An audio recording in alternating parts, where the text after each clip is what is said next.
The Borderlands movie is finally out, and, well, that's kind of the nicest thing I can say about it. It is out. It is a movie that exists. It's a movie that I've watched with my own two eyes. Regrettably, dropping to a wave of bad reviews and even worse fan response. You can check mine, Scott Tailford's full spoiler review out on the gaming channel, by the way. Plug, plug, plug. The projections for the movie's box office over the weekend were not great, Bob. In the end, though, Borderlands did succeed in one thing, and that was coming in even under those worst-case scenario predictions. In fact, at the time of recording, after the opening weekend has been finalized, Borderlands made just $8.8 million in the US for a worldwide total of just over $16 million. And for a movie that cost over $100 million to make, not even counting the marketing costs on top of that, that is a complete disaster. I mean, when you're just beating Harold and the Purple Crayon in the numbers game, you know you messed up. But just how did Borderlands become the biggest flop of the year when it's had such fierce competition? Well, let's get into it. First and foremost, number 5, it's a kids movie for some reason. The most surprising thing about the Borderlands movie, or at least what surprised me the most when I was watching it, was the realization that it's a kids movie. And I don't mean that in a derogatory way either. This isn't to say that movies aimed towards a younger audience are inherently lesser. They absolutely are not. It's more that it is a baffling decision to make Borderlands, a franchise literally built around the thrill of guns, violence, and crass humor, and turn it into something that feels like it could have been produced by Illumination.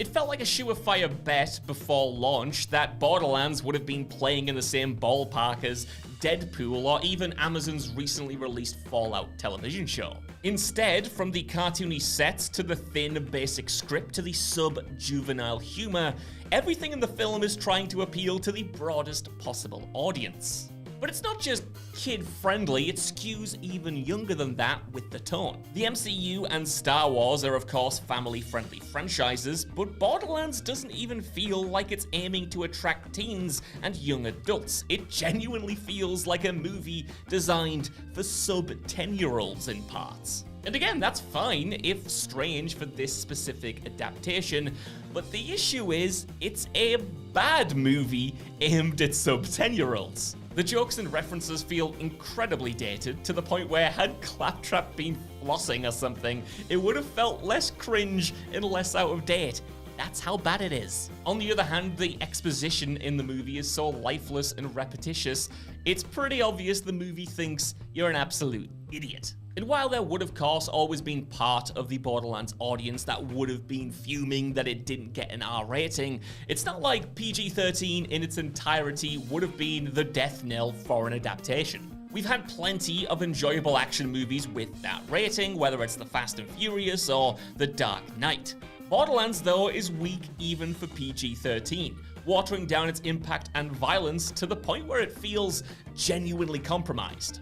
Lionsgate gambled and sacrificed Borderlands' core appeal for its core audience and instead tried to proposition a much broader audience, and in doing so, the plan completely backfired, and Borderlands in its current state kind of appeals to no one.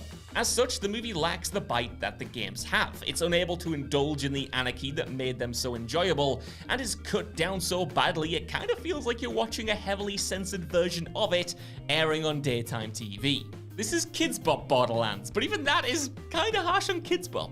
Number 4, the troubled production. It's important to note, however, that this eventual tone may not have always been the initial intention and vision. That's because Borderlands has been in development one way or another since 2015, with so many rewrites, reshoots, and reimaginings that it's kinda hard to keep track of it all.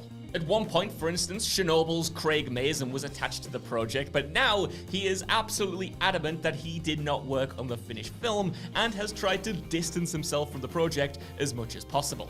Eli Roth then signed on to direct and overhaul the script himself, but was unable to return for reshoots, which were then handed to Deadpool's Tim Miller to oversee. Then there were apparent major changes in the edit, with a stunt coordinator on the movie telling Screen Rant that they shot the film with an R rating in mind. The way he described it was, quote, Literally, the idea and the brief was carnage. Head cutting off, feet cutting off, go for it and then we'll sort it out in post. It was that kind of thing, end quote. And this admission only makes that decision to alter the tone even more ridiculous in my eyes, because like I said, this isn't just a Dark Knight level PG-13. This is coming in way under that. This is trying to be way more broadly appealing than that movie ever was.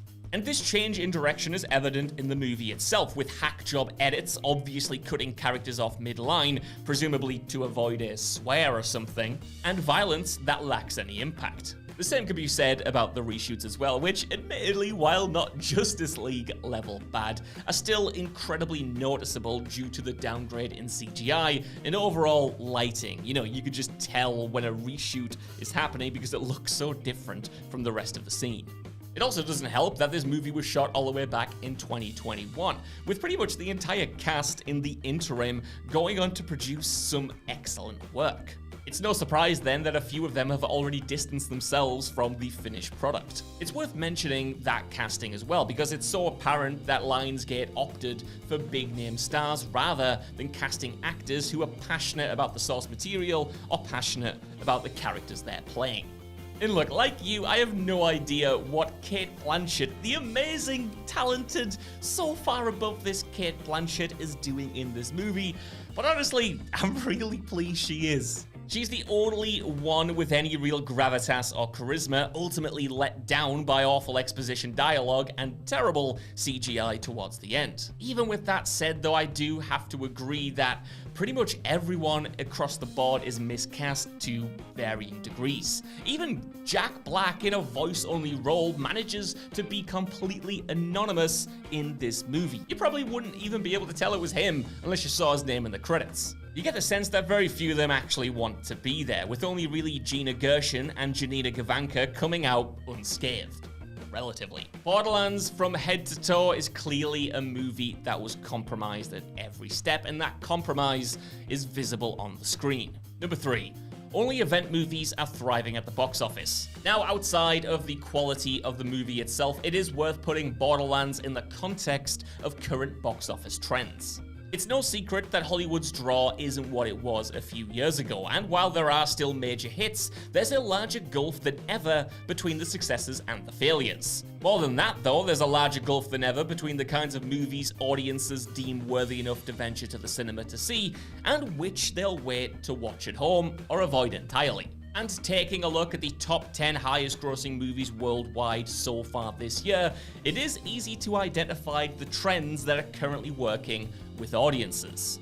In fact, there's pretty much a direct split in the top 10 between kids' movies and sequels to established franchises. Hell, often it's a perfect blend between the two, where you get a kids' movie that's a sequel to an established franchise, and it makes the most money in the world. Currently top is Inside Out 2 with $1.5 billion, while second place is Deadpool and Wolverine, which has just sailed past $1 billion and counting. The rest of the releases are made up of Kung Fu Panda 4, Dune Part 2, Godzilla Kong, Bad Boys Ride or Die, Kingdom of the Planet of the Apes, Despicable Me 4, and finally YOLO and Pegasus 2. Two films that did huge numbers at the box office in China. So even if Borderlands was good, gaining strong word of mouth, it still would have had a huge uphill battle to make a lot of money in this climate. Original movies not based around an existing movie franchise have struggled to crack even $100 million at the box office this year, with the likes of Fall Guy and Argyle failing to turn a profit. Hell, even seemingly safe sequels have underperformed, with the likes of Ghostbusters Frozen Empire and my beloved tragedy that was Furiosa barely making $200 million. In the case of the latter, not even getting there at all. It's clear then that aside from established family-friendly fare, audiences are willing to wait on anything that doesn't feel like a real event. And Borderlands, with its flimsy story and terrible marketing and even worse reviews, failed to sell itself as must-see cinema. It's also worth mentioning as well that no live-action video game adaptation so far has managed to crack over $500 million at the box office.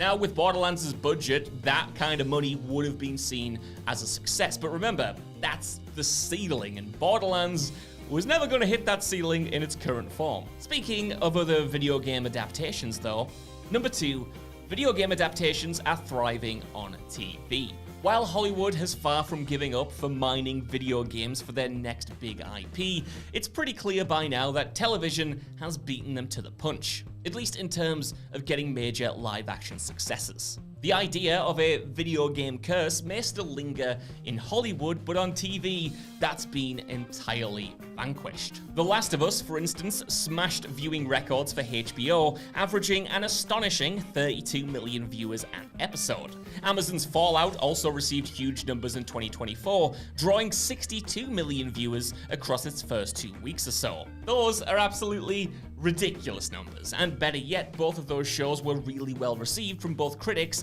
and fans who cited those projects as being authentic adaptations of the games, even if they weren't one-to-one like in the case of Fallout. Animated efforts like Castlevania, Arcane, and Cyberpunk Edgerunners have also been hits, showing their scope to adapt games outside the realm of live action. Of course, with these in mind, I can't sit here and pretend like they've all been winners. The likes of the recently cancelled Halo show and Netflix's abomination that was Resident Evil both completely whiffed it. But the point is, overall, while we'll always have failures, it does feel like the medium of television is just a little bit of a better fit for gaming adaptations. With video game movies, all we usually see is compromise. You know, studio executives who don't quite get games and are always looking to turn them into something else. That's how we get a kid-friendly Borderlands movie after it was shot as an R-rated action film, and that's how we get a Super Mario Bros. Movie starring Bob Hoskins. And that's no shade on Bob Hoskins, by the way. That man was the GOAT. He's so fun in that movie, but you know what I mean. A bit of a misuse of that property, let's say. With TV, though, there's the sense that creatives have more freedom and authority to properly translate the works. The Last of Us showrunner Craig Mazin worked in tandem with original co-creator Neil Druckmann, while Bethesda were collaborators on Fallout. Even without these partnerships, though, you kind of get the feeling that the freedom and long-form nature of TV is just a better fit for telling a video game story. Games are increasingly long, with many extending into the hundreds of hours, and while not every one of those hours will be full of story, there's often still more than can feasibly fit into a tight 2-hour runtime. Shows then have seen great success in slowing the storytelling down, taking audiences on a similar journey as players as they get to truly connect with the characters and worlds, rather than just trying to condense everything into a Cliff Notes film version. Seriously, I don't have time to talk about it in this video today, but just look at the pitch for the Last of Us movie versus what we eventually got there. That would have been weird. And finally, number 1, Borderlands is just not good. I guess ultimately, in a shallow way, I could have made this video 20 seconds long and just said that Borderlands flopped at the box office because it's not a good movie. It's really bad, and not even bad in a way that's going to make it a meme. This is no Morbius, and it's certainly not a Madam Web. It's too competent to be funny bad, but it's too boring to be anything you'd actually want to sit down and watch. It offers very little for fans of the game outside of a few character names and locations and the overall story, while also not offering anything to newcomers and make them want to pick up the games like Fallout achieved when it launched earlier this year. It is a true void of interest, and the Rotten Tomatoes score alone probably would have killed its chances of box office success. But hopefully you've appreciated me digging into the deeper reasons why everything coalesced to make Borderlands the biggest flop of the year, because there's so much going on about industry trends, the film's production, and the interference of studios, as well as the nature of video game adaptations that all factored into this thing being a stinker.